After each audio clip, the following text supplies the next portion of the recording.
শহরের কোলাহল ছেড়ে একটু শান্তির খোঁজে, সামনে শুধু পাহাড় আর প্রকৃতি। স্বাগত রাঙামাটি ভ্রমণ ভিডিওতে।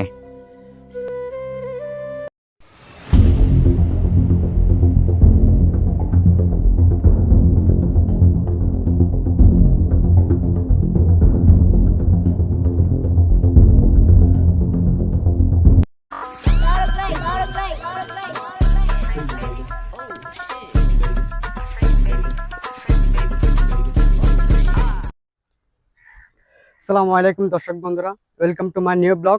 আজকে আমরা চলে আসলাম আরণ্য ব্রিজ, যেটা অবস্থিত রাঙামাটি পুলিশ বক্সের ভিতরে। আমরা কীভাবে আসছি এবং আপনারা কীভাবে আসবেন, চলুন শুরু করি শুরু থেকে। আপনারা যারা চট্টগ্রামের বাইরে থেকে সেখান থেকে বিভিন্ন সরাসরি যাওয়ার জন্য রিজার্ভ বাজার, যেমন চান্দের গাড়ি, সিএনজি।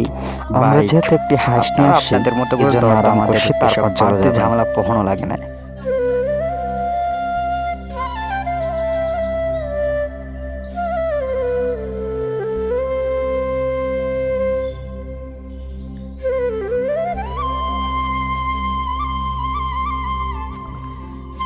এবং আমরা সেই হাইস্টার ভিতরে অনেক পরিমাণে মজা করছি এবং সেই মজাটাকেও এনজয় করছি।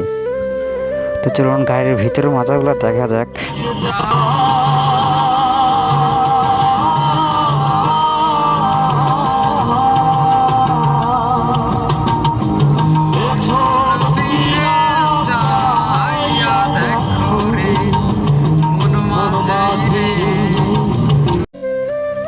গন্তব্যও বহুদূর, তবে কতটুক যেতে পারি সেটা সম্পূর্ণ আল্লাহ তাআলার হাতে।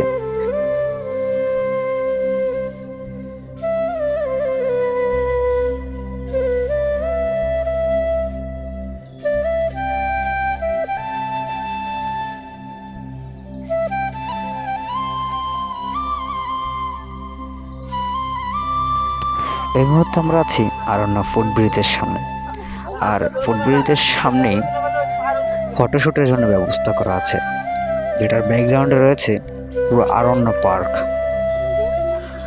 আসলে এটাকে পার্ক বলবো না কোনো রিসর্ট বলবো সেটাও আমি বুঝতে পারছি না,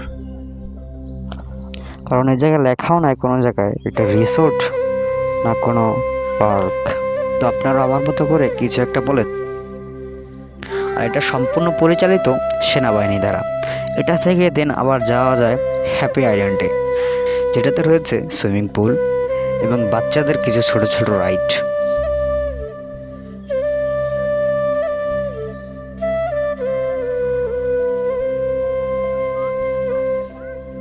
এই ব্রিজের দুপাশে রয়েছে পানি, আর এই ব্রিজটা সাজানো হয়েছে অনেকটা নতুনের মতো করে। আর দুই পাশে পানি, এই পাশটাও পানি,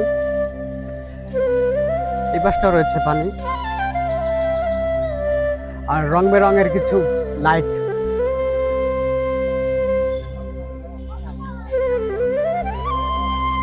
এখন দিনের বেলা দেখে এতটা সুন্দর মনে হচ্ছে না, যদি রাতের দৃশ্যটা দেখাতে পারতাম তাহলে অনেকটাই সুন্দর দেখাইতো।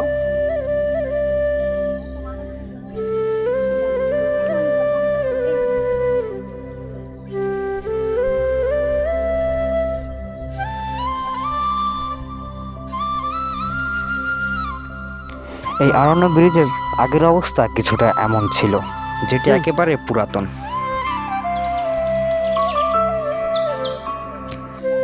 আর এই ব্রিজটা পার হওয়ার পরে দেখতে পাবেন বিশাল বড় একটি রেস্টুরেন্ট, যেটা আমি প্রথমে দেখে ভাবছিলাম সম্ভবত কোনো লঞ্চ এখানে।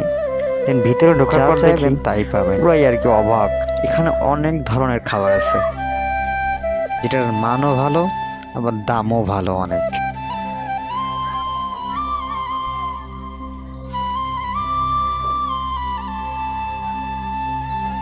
একটু সামনে গেলেই অবাক করে একটি দৃশ্য, উপরে রং বেরঙের ছাতা আর তুলবে নাই আছে পর্যটক। এত সুন্দর একটি ভিড় জমে ছবি, আর যদি একটি স্মৃতি না থাকে এই জায়গায় তাহলে কি আর হয়।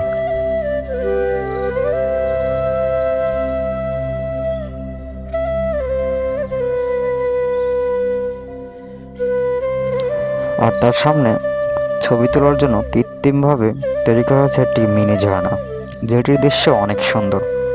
আর উপরে লেখা আছে আরণ্য। আর এটাতে ছবি তোলার জন্য ভিড় দিয়ে আছে মানুষ।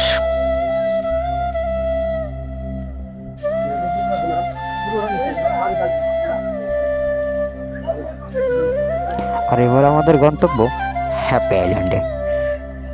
সুইমিং সহ জনপ্রতি 200 টাকা টিকিট কেটে আমরা চললাম হ্যাপি আইল্যান্ডে। এখান থেকে আমাদেরকে ভোট দিয়ে নেওয়া হবে হ্যাপি আইল্যান্ডে। যেহেতু ওটি একটা দ্বীপ, তাই ওই জায়গায় কোনো যাওয়ার ব্যবস্থা নেই ট্রলার ছাড়া।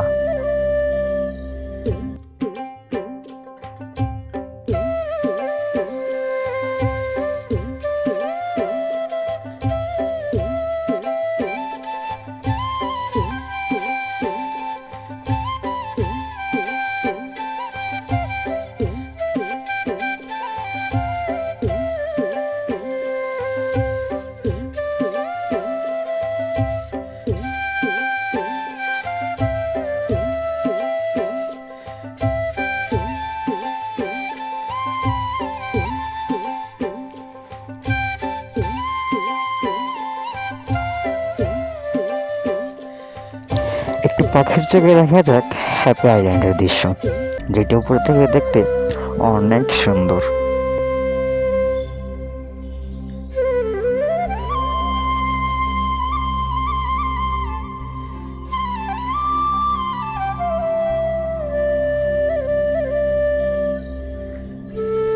আচ্ছা, এখন হ্যাপি আইল্যান্ডে যেটার ভিতরে রয়েছে সুইমিং পুল আর বিভিন্ন পানি জাতীয় এক্সেসরিজ।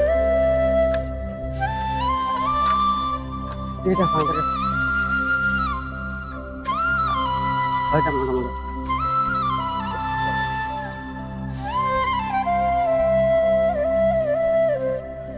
এই সম্পূর্ণ সেনাবাহিনীর দ্বারা পরিচালিত।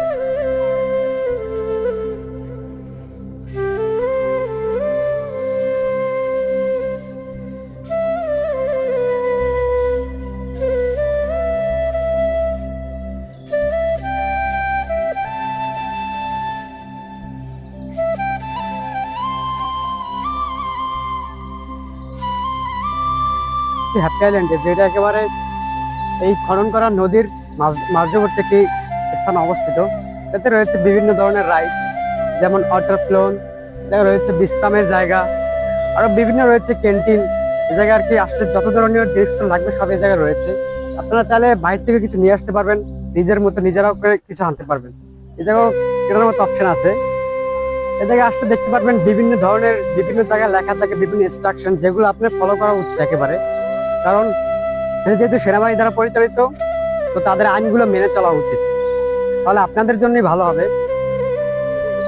আসার পর আমার একটা জিনিস সবচেয়ে বেশি ভালো লাগছে, সেটা হচ্ছে এই যে লেখাটা ধূমপান নিষিদ্ধ। এই জায়গায় সম্পূর্ণ এটা চালিত সেনাবাহিনী দ্বারা, তো এই জায়গায় তাদের আইন ভঙ্গ করার মতো কোনো অপশন নেই। তারা যেটা বলবে সেটাই করা উচিত। ধূমপান যদিও এটা স্বাস্থ্যের জন্য অনেক ক্ষতিকর একটা জিনিস।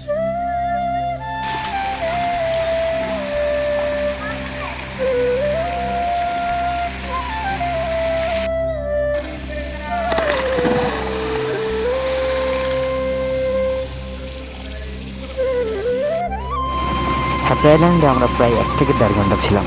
দেন তারপর আমরা চলে গেলাম আমাদের নেক্সট গন্তব্য পলের পার্ক। আসলে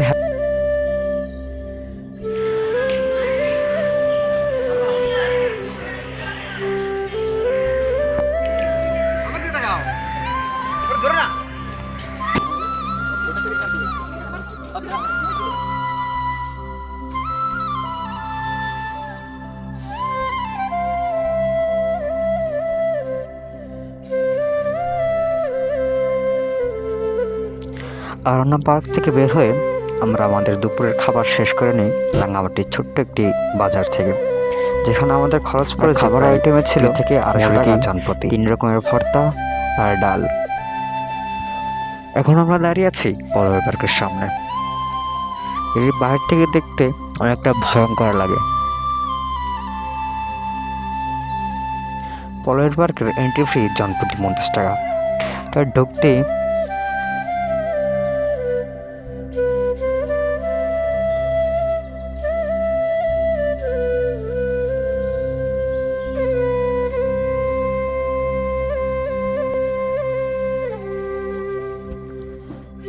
ঢুকতেই হাতের ডান পাশে রয়েছে বাচ্চাদের রাইড বেঁধে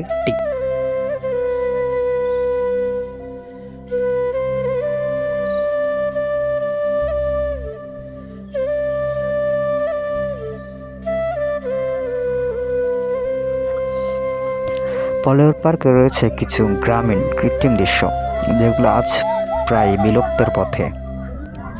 যেমন গ্রামের মহিলারা ঢেকিতে ঢেকি পাড় দেয়, এগুলা গ্রামের দৃশ্যকে মনে করিয়ে দেয়।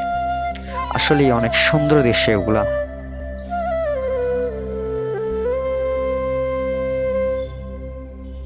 ডিসি বাংলা রোডের পাশে কাপ্তাই লেকের কোল ঘেঁষেই এই পলোয়ার পার্কটি তৈরি করা হয়েছে। নৈসর্গিক প্রাকৃতিক সৌন্দর্যে সময় কাটানোর জন্য প্রতিদিনই এই জায়গায় দর্শনার্থীরা ঘুরতে আসে। আসলে এখান থেকে লেকের খুব সুন্দর একটি ভিউ এনজয় করা যায়, আর দেখা যায় পলোয়ার পার্কের সেই ঝুলন্ত ব্রিজ, আর তার পাশে রয়েছে কিছু কটেজ, যেখানে আপনারা চাইলেই থাকতে পারবেন আর এনজয় করতে পারবেন এই লেকের সৌন্দর্য। রুমের বারান্দা থেকে দেখা যায় এই লেকের সৌন্দর্য। কেমন হয় যদি আপনারা এই রুমে থাকতে পারেন, দেখতে পারবেন কাপ্তাই লেকের সৌন্দর্য।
পলোয়ার পার্ক রয়েছে একটি লাভ পয়েন্ট, যেখানে পর্যটকরা এসে ছবি তোলে, আর এর ইতিহাসটাও অনেক রোমাঞ্চকর।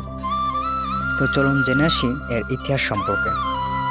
সালটা ছিল 2014, 19 মার্চ। আমেরিকান প্রবাসী আলাউদ্দিন পাটারি ও তার স্ত্রী আইরিন লিয়া রাঙ্গামাটি কাপ্তাই লেকে বেড়াতে যান। তাদের ভরা নৌকা কাপ্তাই লেকে ঝড়ের কবলে পড়ে উল্টে যায়। দুর্ঘটনার প্রায় 3 দিন পর উদ্ধার করা হয় এবং দেখা যায় তারা মৃত্যুর পরেও একে অপরকে আলিঙ্গন করেছিলেন। এই চিত্র স্থানীয়ভাবে ও দেশ জুড়েই খুবই আবেগহীন প্রতিক্রিয়া সৃষ্টি করে। এর আদলেই তৈরি করা হয় এই লাভ পয়েন্টটি, আর দেশের নানা প্রান্ত থেকে বহু লোক এসে লাগিয়ে দিয়ে যায় তালা, আর তারা মনে করে ওই দুজনের মতোই তাদের ঝুঁটি আটকে থাকে। আদৌ কি সম্ভব?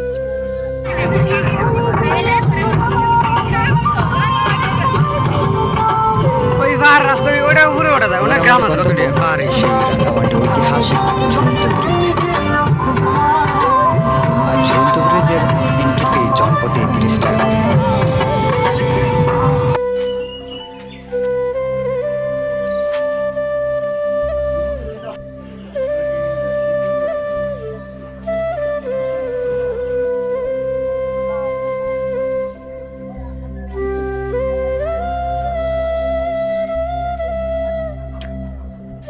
আমরা আছি বর্তমানে রাঙ্গামাটির সেই ঝুলন্ত ব্রিজ, ঐতিহাসিক ঝুলন্ত ব্রিজ।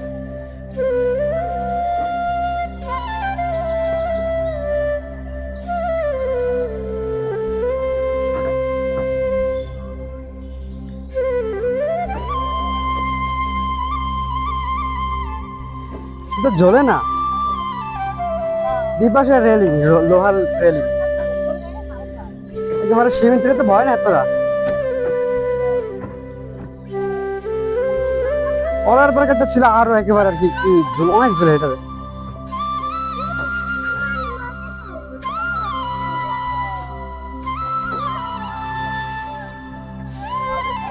তো চলুন রাঙ্গামাটি ব্রিজ সম্পর্কে আপনাদেরকে কিছু ইতিহাসের কথা বলি। সময়টা ছিল 1960-এর দশকে। কাপ্তাই বাঁধ নির্মাণের পর রাঙ্গামাটি ভৌগোলিক অবস্থান বড় পরিবর্তন হয়। তখন ঝুলন্ত ব্রিজ নির্মাণ করা হয়, মূলত যাতায়াতের সুবিধার্থে এজন্য নির্মাণ করা হয়েছিল এই ব্রিজ। আর ব্রিজের সামনে দিয়েই চলে গেছে উপরের দিকে একটি রাস্তা। ব্রিজের সামনে দিয়েই উপরের দিকে একটি রাস্তা চলে গেছে। তো চলুন যাওয়া যাক সেই উপরের রাস্তা দিয়ে। সম্ভবত উপরের রাস্তার দিকে এই লেকের সুন্দর ভিউ পাওয়া যায়। উপরে আসার পর দেখতে পেলাম পাহাড়ি আনারস, সুমিষ্ট আনারস, অসংখ্য আনারস দেখতে পাচ্ছেন এখানে। তারা কেটে কেটেও বিক্রি করে, আবার পিস হিসাবে বিক্রি করে। পিসের দাম দাঁড়ায় 20 থেকে 25 টাকা এবং 30 টাকার ভিতরেও। তো পাহাড়ি ফল ফ্রুটসের দোকানগুলোর উপরেই দেখতে পাবেন বিশাল বড় একটি বট গাছ। তো এখানেও অনেক দোকান আছে, যেমন পাহাড়ি জিনিসপত্র পাওয়া যায় এখানে, ব্যাগ, জামা কাপড়, আচার ইত্যাদি। তারা নিজ হাতে এগুলো বানায় এবং বিক্রি করে। এখান থেকে চাইলে আপনারা পাহাড়িদের পণ্য ক্রয় করতে পারবেন খুবই রিজনেবল প্রাইসে, দামও কম, মানে ভালো।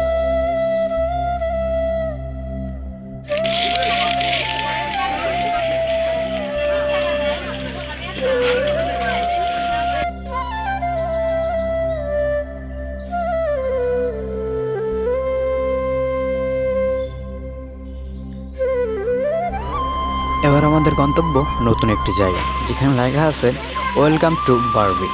আসলে এর অর্থ বলতে কি আমি বুঝতে পারছি না।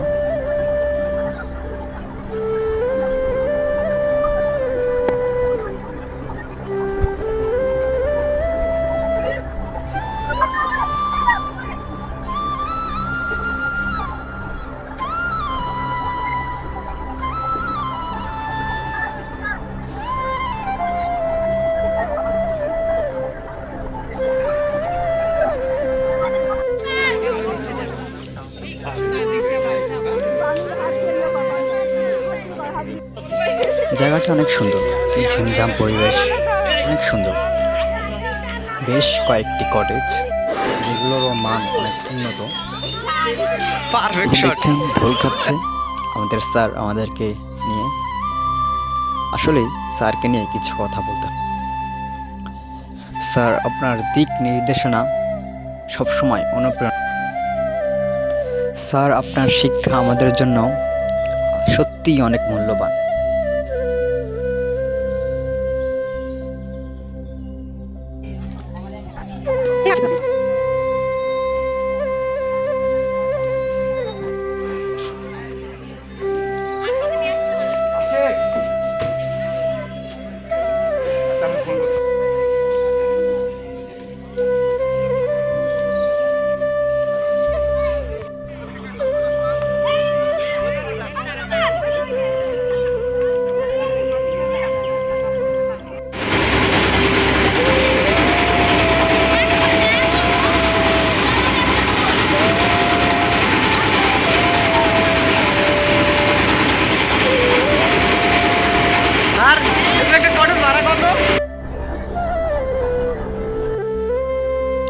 দেখতে দেখতে সময় আমাদের প্রায় ফুরিয়ে আসছে, আর আমাদেরকেও বিদায় নিতে হবে রাঙ্গামাটি থেকে। আমার এই চ্যানেল যদি আপনি নতুন হয়ে থাকেন তাহলে লাইক করবেন, শেয়ার করবেন, আর সাবস্ক্রাইব তো মাস্ট বি। আজকের ভিডিওটা এই পর্যন্ত শেষ করছি। দেখা হবে নতুন কোনো জায়গায়, নতুন কোনো গন্তব্যে, নতুন কোনো স্থানে। আল্লাহ হাফেজ। সবাই ভালো থাকবেন, সুস্থ থাকবেন, আর আমাদের জন্য দোয়া করবেন, যেহেতু আমরা এসএসসি ব্যাচ 2026 জানি ইনশাআল্লাহ আমরা পাশ করি। আল্লাহ হাফেজ। সবাই ভালো থাকবেন, সুস্থ